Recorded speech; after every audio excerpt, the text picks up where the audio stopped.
Willie Do, what a day, you know? Last night, I apologize, but I had to do a quick sports recap, okay? Because it just, my goodness, what an experience. I got to give a shout out, Kawhi Leonard, Toronto Raptors. The greatest sporting moment, even if you don't like sports, I just got to touch on this real quick.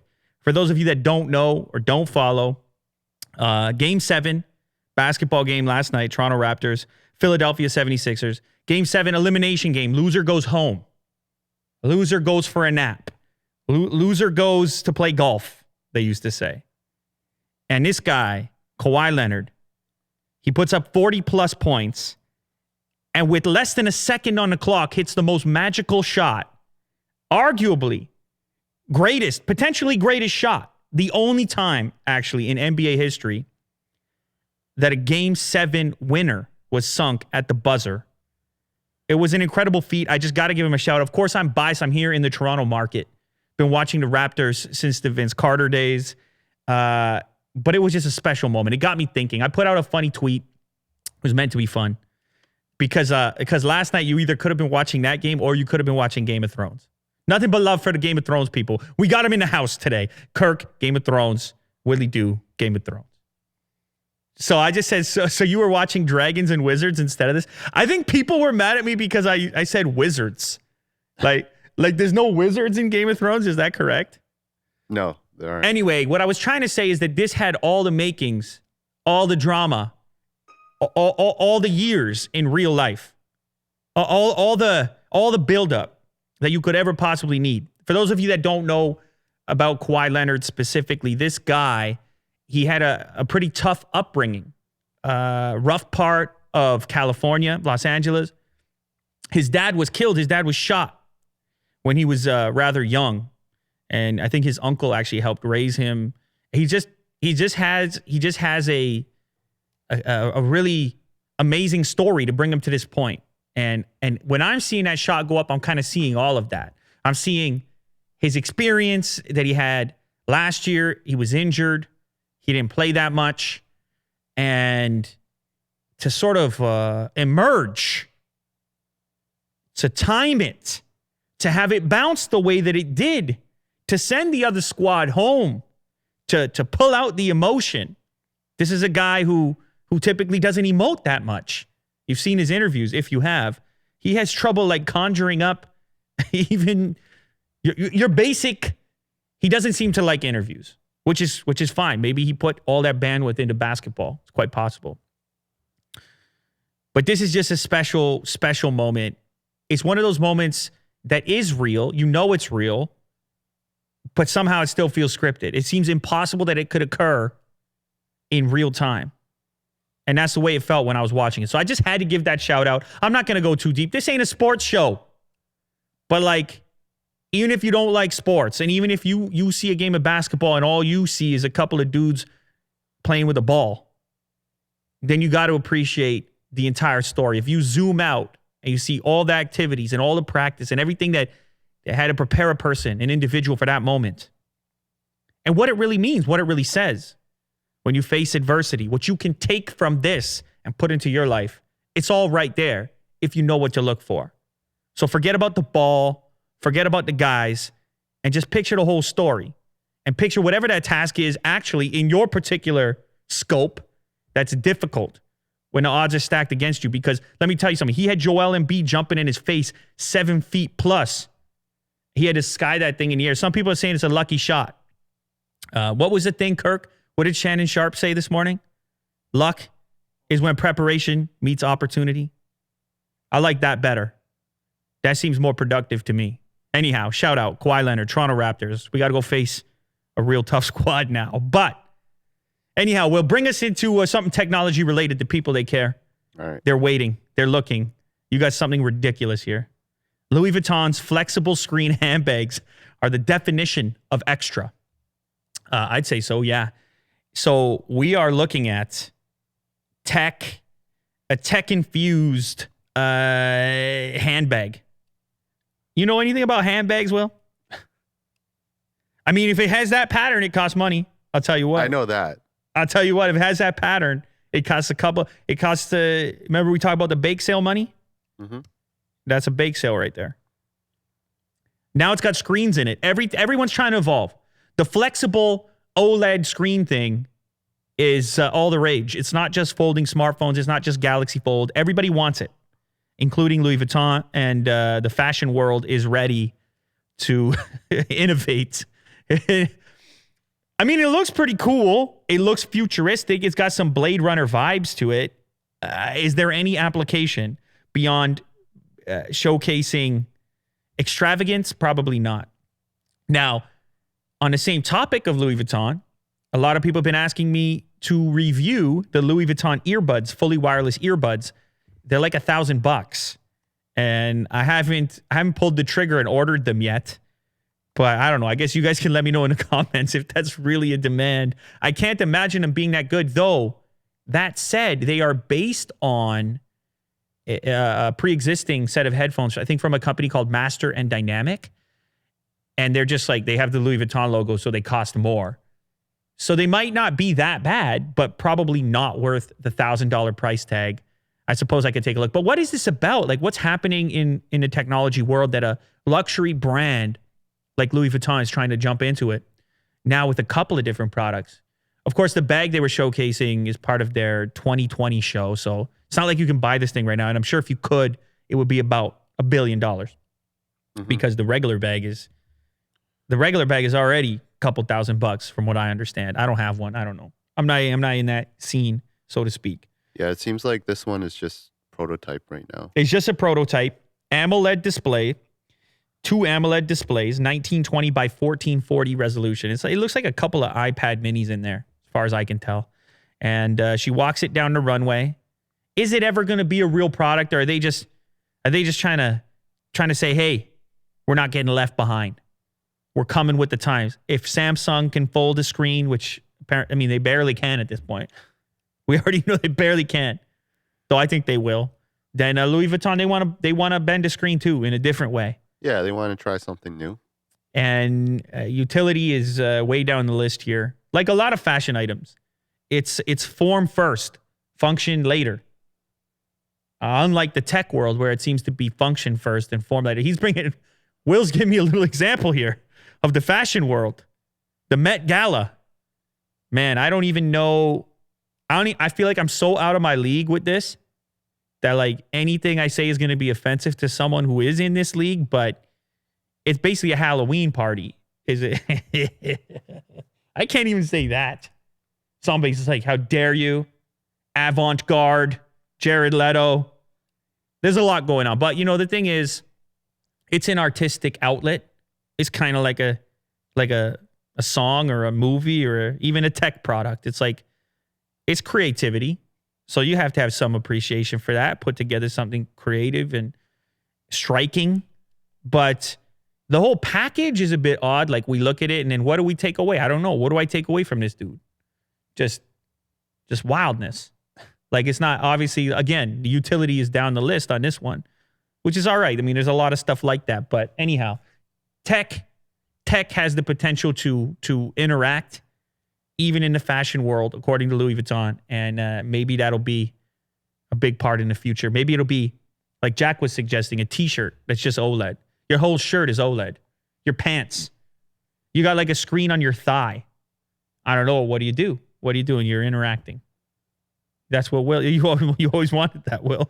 Well, maybe it can like check your health, like vitals or something. Vitals. On-demand vitals all the time. OLED everywhere. Yeah, like your training in sports, something athletic. Yeah. Just have it on you. I don't know. I think this is one of those cases, and I mean, I've even heard this case made with folding phones. It's one of these cases where the hardware, the tech itself is almost ahead of the application. It's like everybody kind of knows that these panels are interesting and present new opportunities for where screens can live. I remember when I saw the original, some of the original applications at CES, and they were like wrapping it around a post, advertising. Like, it's really, there's a lot of ways that it can go, but still no one has pinpointed. We talked in the previous episode about Google having their own foldable phone prototype and not really knowing or not admitting at least that the killer application is there yet. This is like that. This is why this is a prototype. It's Louis Vuitton saying, like, we don't want to be left out. We can do something cool with this, but not necessarily putting their stamp on it and saying, buy this thing now, because the application, we're still kind of waiting on the application. The hardware is here, the application, not so much. Whether it's a purse or a foldable phone, we're waiting for things to really make their case to us in a finished type of package. This is another good example. The most futuristic, flexible display phone. This was on Unbox Therapy. And who was the manufacturer of this? It was it Nubia? It was called the Nubia Alpha. You can go check it out. It's this smartwatch, but the screen extends around the wrist, and you can interact with it through air style gestures above it. And again, it's like, wow, that's really cool at first glance. It's an amazing thing to see, but from a practicality standpoint, there's a lot of glare on it. The whole thing is heavy, and the application isn't really all that much better than a typical smartwatch. And so, again, this is a case where the hardware is ahead of the application. And this happens in technology from time to time. And then it's up to creative individuals to figure out why you need this new thing and to showcase it to you and to make the case. And this is precisely the issue with foldable phones. And Louis Vuitton's even further from the proper proposition of like why you should have this thing. But maybe in a way, like fashion, they don't really have to explain it. Just like the Met Gala. They could just be like, here's the thing. Yeah, it's art. Get it. It's art. You just need it. Mm-hmm. This is the rage, all the rage right now. You just need it, so get it. Maybe they can make that case. Anyway, it looks kind of cool as far as I'm concerned. All right, I got one here, Will. Apple Card packaging leaks. The two new colors will replace the current blue and coral colors. So I guess this Apple Card, you remember that from the keynote? Mm-hmm. Is getting closer to being released, and we're seeing a physical rendition of what this card is going to look like, and the packaging it's going to come in. It looks futuristic. Sort of does, yeah. The card itself is kind of cool that there's like not a lot of stuff on it. Mm-hmm. Because if you've seen a modern card, it's got like stuff all over it. Now the number for one. And then a lot of other little language that they fit on there, especially on the back. Now, this one shows the back, and the back doesn't say very much either. It says Goldman Sachs, MasterCard. It's a kind of interesting product in the sense that you have your criticism of the like financial aspect of it, where it's like, why is Apple getting involved in your finances? And also debt creation. A lot of people have feelings about that. Like if it's not everyone enjoys the whole credit card experience. Some people feel that it, with the high interest rates and whatnot, it could be a predatory industry, and not a place you would typically expect a technology company to be. So there's that angle, the product in that sense, but then there's the product in the physical sense, like the actual card itself. If we're going to have cards, Can the card be innovated on? Does it have to look the way it looks? And it's funny because this is just a card, but it feels like an Apple product. The product, the physical thing, it fits in with the rest of your Apple ecosystem. It's almost like this is one of those cases where you might get this as an Apple fan, not me specifically, but as an Apple fan, just to complete the kit. The everyday carry. Do you know what I'm saying right now? Yeah. Like you might not even like look at the financial, the paperwork. Be like, oh, the interest rate's kind of high over here or whatever.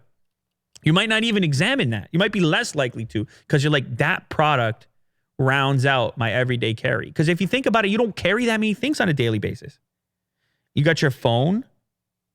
You got your card, which is usually one, maybe two. Maybe you got an ID. And your key if you have a car. You don't carry that. And then your laptop if you have one, or maybe an iPad. You don't carry that many things every single day. So Apple's like, we want to wipe out any other brand you carry besides us. It's almost like a fashion item in that sense. And when you pull that thing out, it's also going to send an immediate message because it looks so different than any other card. So it's an interesting play from Apple in the sense that it's the two pieces. Typically in the financial sector, the product is on the back end. It's the service, it's what it does for you. You don't really care that much about the card physically, with the exception of some fancy American Express ones, which make, they think about the card itself. But this is the first time in a big way that you're having the card be the product almost as much as what's happening on the back end with the charges and the points and whatever else you get out of the card. So it's interesting. It's definitely a cool looking card. I'm not suggesting you go you go get a bunch of debt for yourself. I'm not in that camp. I think you should probably save a few dollars. You should probably only use debt every so often if you need to. I mean, that's my feeling. And I do think it's weird that Apple's getting involved in this space. I don't think it's the best look for them. But the card itself, kind of cool. Are you going to get one? I mean, I feel like I will want to get one just to evaluate just to try it out. But it's a weird thought, because so far in the tech world, we're already contributing so much data. We're contributing so much of ourselves to tech companies, whether it's Google, Apple, Amazon. They know so much about us. And this is one of those ways where I understand Apple is talking all about privacy and all this stuff. And I have no reason to not believe them personally. But it's one of these things of like, do you want some degree of separation between your tech companies and the information you contribute to them and maybe your purchases? Maybe just a little bit of separation. So I'm a bit apprehensive from that standpoint. Obviously, it's backed by Goldman Sachs, a typical financial company. But I just don't need another credit card, Will.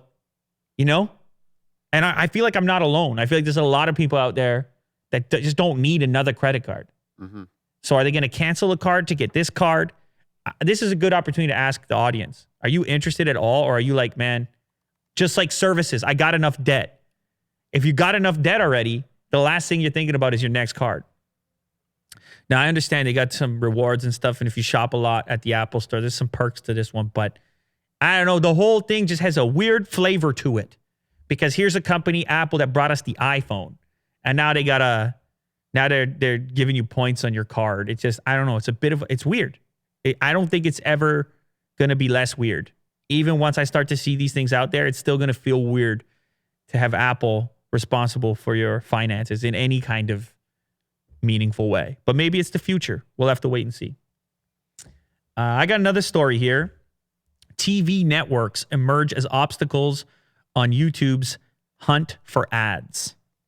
So, well, we're on YouTube right now. You might be consuming this on YouTube. You might be listening to the audio form in a podcast. But apparently, even though us here are all very futuristic, watching less and less cable TV is doing well on the ad front. And it appears the reason is that advertisers are still afraid of what might happen on YouTube. They're still afraid of what I might say. Or you, Will. Who knows? You might say something crazy. Or somebody else for that matter. We've had the adpocalypse stuff happen. And I know a lot of people were mad at YouTube, like screaming and yelling, saying, where's my ad revenue personally? But it turns out that's not really the whole thing. Like, at some point, YouTube can only do so much to make the case that you should advertise there. You get to, as an advertiser, choose where you want to spend those dollars. And if you think it might create a headache for you down the road, you're going to decide what the value of that potential headache or the lack of that headache is worth. And that's your right to do so. You're spending the cash. So this particular article here, TV business is not dead yet. As much as guys like us continue to cut the cord, and I'm sure lots of viewers out here are doing the same, it's ultimately advertising that supports businesses like ours here on YouTube and your typical television stations. And what these different categories are able to do is in some way tied into the revenue they're able to generate via advertising. There are some new models that have emerged with different types of subscriptions, of course, Patreon and all the various versions of that, and people paying for the content that they want to get. But it's still mostly advertising. And that's Google and Alphabet's entire backstory is using advertising to subsidize content. And I have to say, I'm in this position right now because of advertising, right? Like this content exists because the partner program existed. And I had a method for generating revenue from my own personal interests and videos like this. And so it's a deep relationship there. The other thing about advertising, as much as people hate it, and it can be terrible, and I feel that way many times as well, the alternative universe isn't necessarily better in that you pay for everything you get, because that has its own discrimination baked into it, which is like, what content do people who don't have the money, what do they get? They can no longer exchange their time and attention for the thing they want to get on the other side. That transaction is no longer available to them in an environment where everything is pay to play. Now, I understand benefits, drawbacks, both sides. I'm not saying one is perfect and the other is not.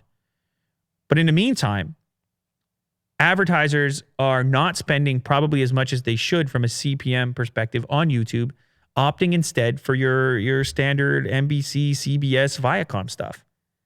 Even if that's an aging group of people watching those networks, even if it might not be their target audience, because you got executives, they don't want to stir anything up. They don't want to lose their job because somebody said something.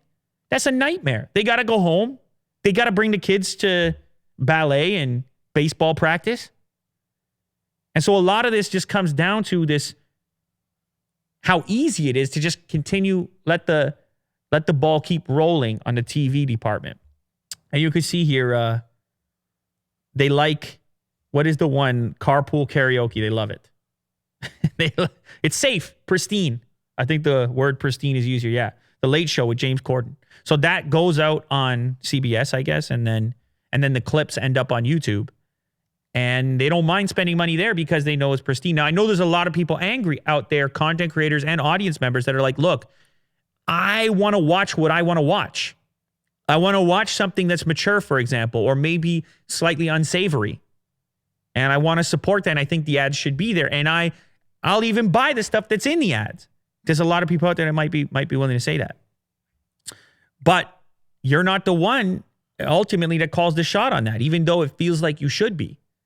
If an advertiser just decides they don't want a headache and they're willing to get a diminished ROI on a per view basis because of that, that's well within their ability to do so. And our entire business models here on the platform have to adjust to meet that exact demand, whether justified or not, if we want to continue to exist. So anyhow, I thought it was an interesting story. I think we're going to see more diversification on the internet from a revenue perspective, because this is not figured out yet. It's still, the money's probably still going where it shouldn't. And because of that, you're going to continue to see merch and creators find other ways to diversify their business models in the absence of potentially getting the advertising revenue that people are used to getting, or companies are used to getting on television. I got another one here. This one's kind of cool, different pace. The oldest surviving Porsche prototype from 1939 set to be auctioned off. And this is interesting. It's actually a Canadian firm that has it right now. This thing looks insane. Like, I can't believe somebody designed that in 1939. I have no idea what it's going to fetch at auction. Maybe there's an estimate there. But like, this thing looks like an actual spaceship. A dude made this out of sheet metal in 1939, built by Ferry Porsche, the actual guy, after the Second World War. Like, talk about vision. You want to talk about the Met Gala. This guy, just their imagination in the automotive segment back then, it was like no rules. It was like, draw it up and let's see if we can do it. At least that's the way this product right here feels. So anyhow, it's going to go up for auction. The people who collect these things are wild. Like, this is, I don't know if it'll be the most expensive car auctioned off ever. I mean, the guy who started Porsche, Ferdinand Porsche, was tasked by the Nazis to build an economic people's car. All right. That's the history of Porsche itself and the founder. His son, Ferry Porsche, took it upon himself to design a race car Germany could use in competition. So this is the son of the guy who started the entire company, who developed this. And so they're stating here it's the oldest surviving Porsche in the world. It's crazy. The lights still work. The headlights. The headlights still work. The electronics still work. I mean, it kind of looks like a fighter jet, sort of the era, like what they might have used. Apparently, it is 32 horsepower. But it had a top speed of 173.5 kilometers an hour.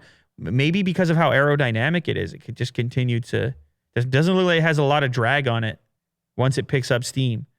So they don't give a speculation on what they think it's going to sell for. I'm sure there's some like automotive nuts in the comments that can make a comment on that and tell us what you think this thing could fetch. But it's just crazy how cars nowadays have just become so similar comparative to this. Like, you don't even notice it. You just get used to it. You're on the road.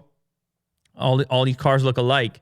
And then you head back to 1939 and it's like, oh, wait, man, there used to be some serious creativity in that space. Now, nowadays there's restrictions and you have a lot of safety protocols. You have the Highway Institute and whatever else. And so there's obviously, it's harder to do something like this, but cool nonetheless. I wanted to share it. You know what we have to talk about, Will? We got to talk about this James Charles stuff, dude. Uh-oh. Now, look, I'm putting my hands up right now because this is a community. This is an environment that I am over my head. Like, I'm out of my league. I'm out of my league on this. that's the disclaimer I'm putting from the jump. I'm out of my league, but I had to pay attention because of the sheer scale of it. The scale of it is bananas, and now it has implications across YouTube, regardless of the segment that it emerged from. Obviously, I make tech videos on YouTube and have been for years now, so I'm intimately involved in the space through that lens. But every so often, some situation in some other segment emerges as like this major deal. This at a scale that I never even knew possible, that kind of acts as an indicator as to how important or significant this platform has become as a whole, regardless of which segment you want to look at. So, a little bit of backstory here. This guy, James Charles, had somewhere in the neighborhood of 16 million subscribers. It might have been even close to 17 when the whole thing started. It was 16.572 million subscribers. As of recording this video, he is now at 13.7 million subscribers. You are talking about the migration of 2 million people? More. Almost 3 million people. The migration of almost 3 million people to this point right now to change their behavior, to click an unsubscribe button to say, I am done with an individual human being. Now, it would be unfair to bring this up without giving a little bit of context as to how this all happened, but my understanding is it was a series of things. It wasn't any one thing. It was actually a series of things, a buildup leading to this, culminating in this video right here by this other YouTuber named Tati, another makeup YouTuber, in fact. And the video was entitled Bye Sister. It's a 43-minute video. So for those of you complaining about the length of Lou Later videos, you can head over there, all right? You can head over there and see how it's done. It was a whole, she gave a whole backstory on her experiences with this guy, basically saying, in her opinion, he's not the best guy. He did this thing wrong, that thing wrong. He sort of disappointed me with a brand that he promoted instead of mine. She also talked about some behaviors of his that might be considered unsavory in his personal relationships, how he approached personal relationships, intimate relationships. Now, if you want to dive deeper than that, I mean, it's all over the internet. But the part that I'm interested in specifically is the movement of human beings and the velocity at which this tide could turn. That you could have a situation, a guy loved, presumably, to that degree that could then be turned on in such an intense way at this pace. It's unprecedented, Will. In the history of YouTube, as long as I've been here, I've never seen anything like it. Over the weekend, I couldn't stop looking at the statistics. I didn't even care so much about the story or this segment. What I cared so much about is how human beings now are looking at their subscriptions as votes. As a vote, as if it's an indicator about who they are. Like, I can't possibly be associated with somebody who's now unsavory. And you had a number of celebrities as well who were following James Charles on Twitter who also unfollowed. Kardashians, as well as, who's the singer? Mendez, Grande, Cyrus. Jack's listing off the names. He's the celebrity guru in the house. Iggy Azalea. So the reason a lot of these people, I'm sure, were following him in the first place is he has done collabs with A-list celebrities. And so they were following him. They all unfollowed too. So this is the culture now, Will. The culture is the tide turns, it all turns. It's execute the man. Like, get him. Go get him.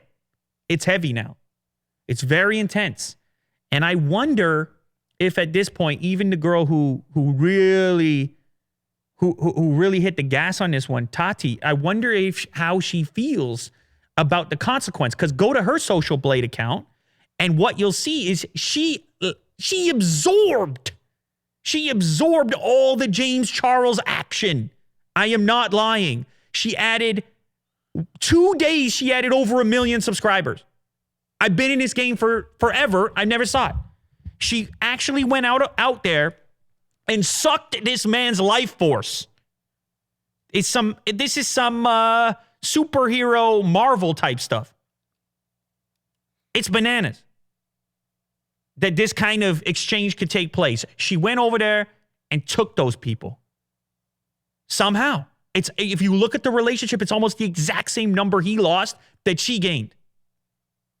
Is this combat now? Is this a combat platform? Or has it always been? I don't know. You know, I mean, maybe to a certain extent I've been siloed off in this community where the rules appear to be a bit different, or at least the behaviors.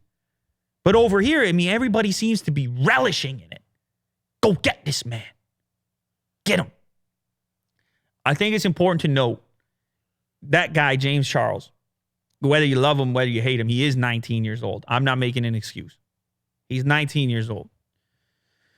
When you're 19, you're not fully formed yet. Well, we talked about it. We talk about it in here all the time. We think back about ourselves at that age, and it's like, I mean, he's obviously got the other element of being an unusual person.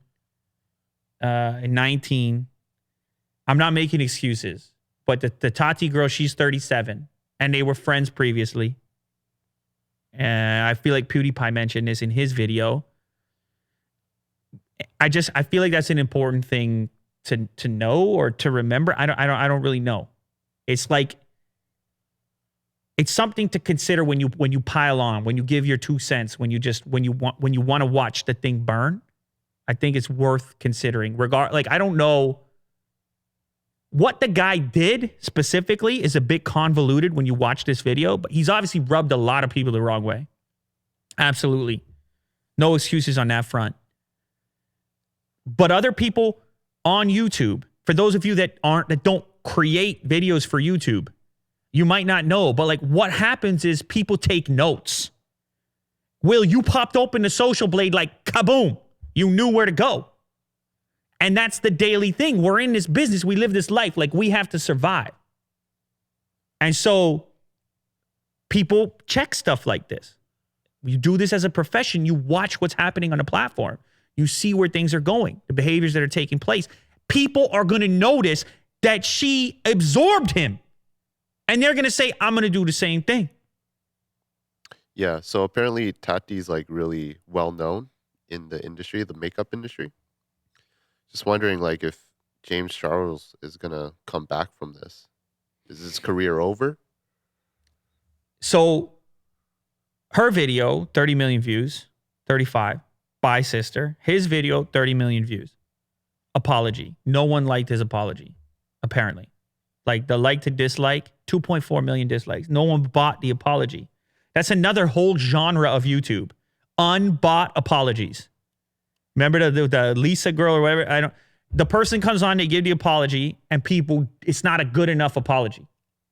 It's like when you're a kid and you're bickering with your sibling, and your mom is like, say sorry, and then sorry. You know that experience?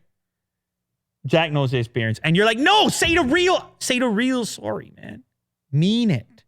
It's one thing about sorries. People want you to mean it, or they don't want you to say it. And in fact, if you say it without meaning it, they'd rather you didn't say it. They'd rather you just vanished. I hope...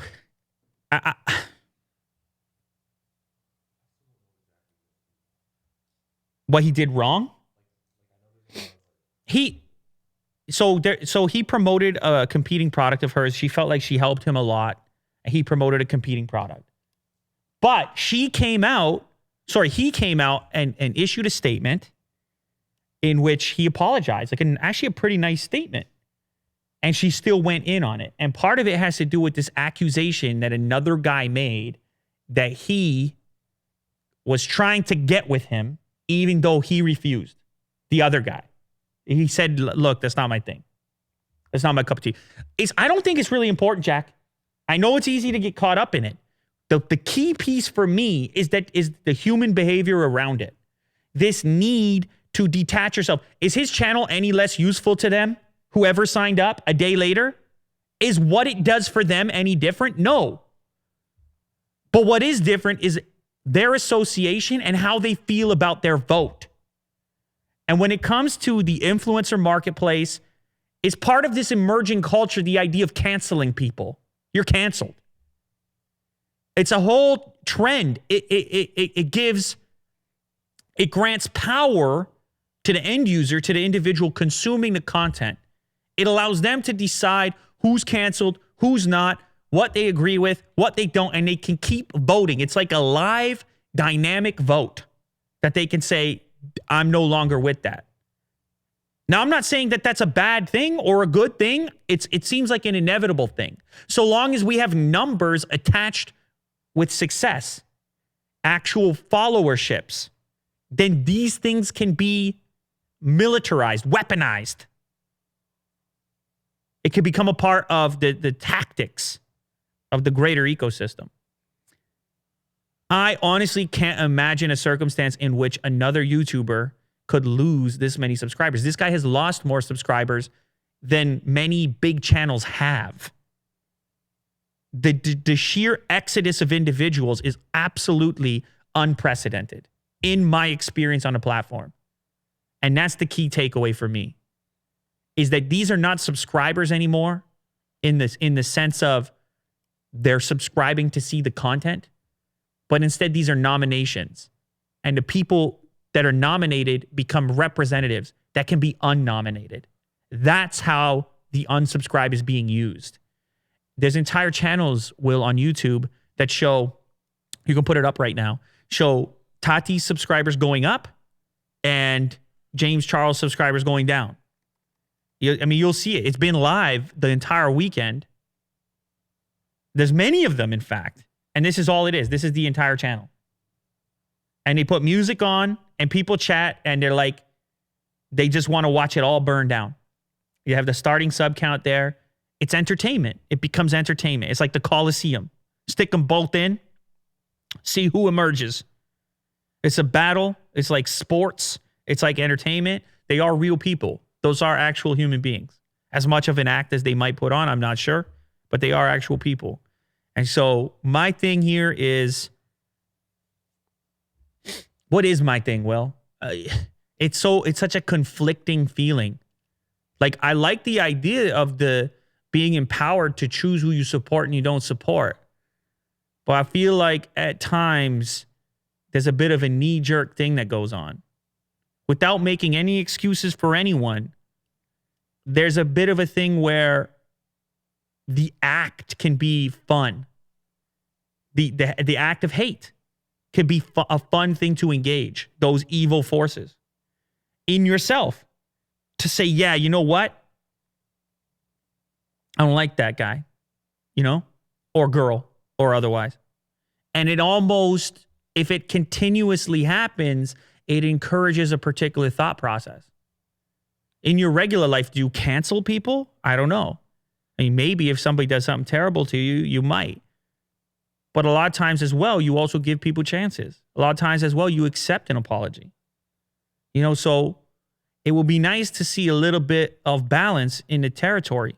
Just on a human level for the end users. I don't think it's going to happen. And I mean, there's nothing, obviously, there's nothing I can do about it.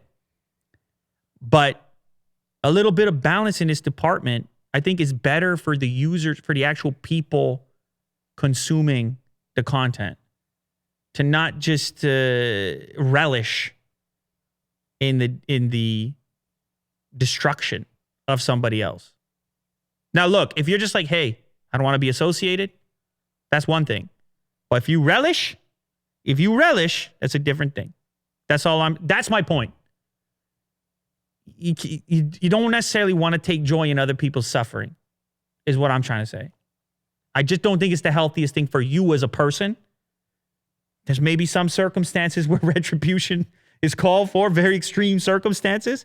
But in most cases, you don't want to take too much joy in the destruction of others. I'm not defending either party in this case, by the way. And I said already when I started, I'm in over my head. Absolutely. It's not a segment that I'm intimately involved in enough. So, but I'll leave it there. I'll leave it right there. Cool. What else you got, Will? On lighter note, let's lighten it up. I saw this tweet about this guy. He actually made an algorithm or software that detects cars and actually makes them invisible, or at least tries to. Whoa. So he's recording this through his phone right now? Yeah. I don't know if it's real time. It could be just recorded video, but it looks really freaky. It looks so weird. Like all the cars are glitching. So obviously it's not perfect. The AI is able to recognize what a car is. Yeah, exactly. The shape of it, the color, the shadows. It knows what a car is. Mm-hmm. This is insane. This is mostly a visual thing. So if you're listening to this, you got to go watch the clip. You got to go watch the video on the YouTube channel. But essentially what's happening is it's a video, like a person walking down the street shooting a video. And every time a car pops up in the frame, it's like blurred out beyond belief. And it almost blends in. Like the surroundings take the place of the car, kind of like some sort of digital camo effect. Invisibility cloak in a video game type of effect. It's pretty wild. It makes you, I get your imagination going about the potential application for it. It reminds me of the Black Mirror episode where like you can actually cancel out someone. Like they just become static. And then you can't hear them, you can't see them. They're just like a static silhouette. So your experience that you have, if you were, let's say, wearing these lenses, you could mute or block things you didn't want to see or hear from your field of vision. It seems like that's what he's trying to do. He's trying to eliminate all the cars so you can just walk down the street without hearing. Sure, you get to have your own. It seems dangerous, Will. It does, yeah. Especially with cars. Let's eliminate the cars because I want to have a nice peaceful walk. Well, till you run into one of them. It's cool. I could see a more immediate application in the sense of things like having to blur out license plates. Like if the algorithm could pick up license plates, which obviously you can't or aren't supposed to publish in certain circumstances, it could pick things that the private elements, if you're like a Google Maps type of thing, in real time, it could discern those items, but definitely freaky in the sense of if you had some lenses on that could change your reality in an augmented fashion by eliminating things you didn't want to have in your existence, including potentially people. Because why could they not be mapped equally just like cars? It's a cool clip, Will. Well done. Very interesting. You're always on the AI kind of robotic side of things. Yeah, I love that stuff. You're in that realm. Oh my God. Wait, I almost forgot. Since I'm showing Willie do some love right now, I've got to show you something that a fan made and sent to me on Twitter. Have you seen this? Maybe you didn't. You have to go to my Lou Later Twitter, and I guess it would be somebody tweeted it at me, and you're about to be very afraid. You're going to be made very afraid. Is there a way to check some things that are tweeted at me? At Lou Later? I may have to just send you the link right now, but I think you should. It was somebody tweeted it at me. What it was. Oh, there you go. You found it. Go up right there. Oh. I swear I did not commission this. I do not even understand how this thing came into being. Somebody has done some sort of merging of James Charles from the earlier topic with Willie Doo. This user, DJ Dom Cook. Jesus. I mean, you got to see this. You got to go watch the video if you're listening only to the audio form. This is the scariest thing I've ever seen in my life. Yeah, that's... I don't understand. It looks that. mostly like James Charles, but how does it also look like you? Why? What part of it is you? I mean... James Charles featuring Willie Doo. The big lips? I don't know. The lips. No, he has big lips as well. I don't know. It's absolutely scary. A little side note. I felt there was a need to show you that. Willie Doo getting some love in the weirdest way possible. It's random. What a time to be alive. I appreciate it, though. Okay, he appreciates it. Whatever weird artwork you want to send Will. Apparently you are now, yeah. This is weird, man. The whole deep fakes, like superimposing other people's faces. The Snapchat filter that just came out with everybody's a girl, and it's a weird. Here's the guy, Danny Winget. Oh my goodness, he's a woman now. Not bad, actually. Yeah, one of the better ones that I've seen. But just, well, I don't know. Why is it captivating? Why does everybody have to do it? It's very confusing. It's a very confusing thing, but it'll never end. Technology doesn't care. It just it presents itself. It emerges, it presents, and we're left to deal with the consequences. Whether it's a car that disappears in real time or Danny as Danette. Danielle? Danny as Danielle. There's Danielle. Well done, Danny. That's pretty wild. You got any other topics, Willie Doo? You want to move on to questions? Or Let's do some questions. Good idea. All right. Do you ever get annoyed by the constant Apple and Android fans battling for supremacy? It does my head in that any article, report, or advert is just littered with attempts to put each other down. Why is this such an issue with smartphones? You want to know something? It might be the Tati James Charles thing. That people, they just want to be in camps. They want to be weaponized. They want to be a part of some battle, like where we have some predisposition for conflict. It's possible, maybe even probable. I get comments all the time personally that like I'm way too harsh with Apple. I think if you're a market leader in the space, well established, a very popular choice, still the most popular choice in North America for any one particular smartphone brand, then you should be scrutinized at a different degree. But like the idea, at least in my case, that I care all that much is kind of funny. Anybody who actually knows me knows that's obviously not the case. In fact, right now, I'm using an iPhone right now. So it's kind of funny. It's just people will pick and choose. They'll wait for the right moment to put you in one camp or the other, because I think it just makes the comprehension easier. It makes the decision easier. It makes a lot of things easier to just make it as contrasting as possible. Black and white, Apple, Android, choose your side, let's argue kind of thing. It's obviously far more nuanced than that, and there's way more to it. Just like a lot of things, is the more you zoom out, the more you recognize and realize how these two platforms benefit from each other. This guy's question specifically has to do with me ever wanting to bash my head in relating. I mean, sometimes it just gets boring more than anything. Like, it's not even necessarily that I get mad about it, or it just gets boring. It's like, it gets old. There's interesting stuff happening all the time. And I have to admit, though, like, I feel there are certain points in time throughout the Unbox Therapy history where I may have contributed to some of this by just like playing it up and having fun with it, which at the time seems innocent, but then you recognize the scale of it and how many people, what is the message that you're sending out? And I just feel like in general, that channel up there, Unbox Therapy, because of the fact that it's edited and it's clearly defined what the videos are going to be, and it's so product centric, that the package that comes out sometimes doesn't fully encapsulate all the nuance associated with the subject matter. And I think that's a big reason for why this content exists down here and why this channel started and why it's kind of freeing to express yourself here. I feel a lot less of that down here because I feel like I can explain myself a little bit more.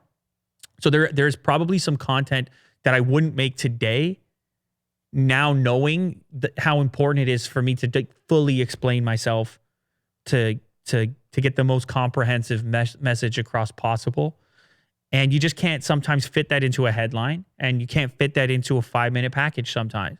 And once you start editing for that package, you can't help but play up the drama. You can't help but play up the more typical components, which may lead people to oversimplify their interpretation because you've oversimplified your message. So yes, sometimes I find it to be annoying, but mostly I find it to be boring. That said, I don't think you're ever going to get rid of it. I think the Apple versus Android thing is here to stay, just like your favorite sports team versus the next is here to stay. People want to be fans of things. We attach ourselves to things in order to help figure out our own identities. And I think it's part of being a person to like want your stuff to be the best stuff, or your team to be the best team, or yourself to be your best self. I don't know. It's hard to take the competition out of people, and in some ways, the competition is a good thing about people. Like, competition is precisely what breeds amazing outcomes many times. So I think the main thing is to encourage the competition, have your selection, but then don't let the thing devolve into like something personal or hateful or whatever. Like that gets weird at that point. It's unnecessary. Like, you can have like the difference between warfare and a sporting match. You know, at the end of a sporting event, you go and you shake hands. It's called being sportsmanlike. It's like, we understand the rules of the contest, and if somebody's got something good and they did better in that circumstance, good, fantastic. You did it right. Shake your hand. We'll be back next time. That's one thing that comes out of sports. That's really, a very positive element. Not so much the outcome of the game, but the contents of it, how it was played, how you carry yourself. And I think you can actually bring some of that even into this contest here. Whereas you can have your selection, but you can also understand the other one. You can also have some sportsmanship with it and carry yourself the right way, even when conversing about it. Like, that's my choice, but I hear you on the other thing. Now, that's the best. That's the best type of competition in my experience. You got one more? We'll do one more question. One more. I should mention as well, if you want to send your question in to this show, it's will@loulater.com. He's trying to get to them. It's a lot of great questions out there in the universe. So if you want to get yours in, just hit his email. Hey, Lou and Will, I just wanted to ask, what do you guys think will be the future of wearable technology? Are there any products that you are curious to see? What is the wearable tech of your dreams? We just saw the Louis Vuitton. Is that wearable? You carried a purse? Is that the future? I don't think that's the future. I mean, the wearable tech of the dreams for me is actually climate based. Like, I understand we want to put screens on everything and turn everything into a phone or some sort of communicator or web browser. But our devices do a good job of that. And I'm probably already connected too much. Not that that's going to change. But it seems like the future of that type of tech is even more embedded than wearable. It's almost like a contact lens or in your bloodstream or some like merging of the biology and the tech of the human being. Some sort of what is the word for that, Will? Not it's there's an actual word, singularity. Yeah, you remember that word? That seems where that stuff is going. So on the clothing front, the wearable front, what will be cool to me is better control over the properties of the material that you're wearing. Possibly some tech infusion that allows you to, for example, change the breathability. This seems really hard, but like imagine a jacket that you could like make more breathable if all of a sudden the day got too warm. Or you could up the warmness on it. Like we've had a few products come through here that actually have heaters built into them, but they're a bit clunky and they're hit and miss. The gloves were pretty good, pretty well done, but they still have a giant battery in them. If battery tech could shrink down and clothing could meet more demands of climate, a climate that changes throughout the day, that could be really cool. That could be like a no-brainer. Like, of course, I'm going to have the shirt or the pants or whatever it is that have adjustability. Now, that's way in the future, but he did say dream. There are materials, by the way. There's material technology like Gore-Tex and things that they have some pretty amazing and different attributes. But I think it can go a step further. We can electrify these things. We need batteries to shrink, and they need to become less heavy. And that should open up the gates. That's my take on that. Anyhow, it's been fun. As usual, we covered a lot. We went all over the place. We went everywhere. There was YouTube stuff. There was sports stuff. Sometimes you just got to cover some stuff because it just speaks to you on some level.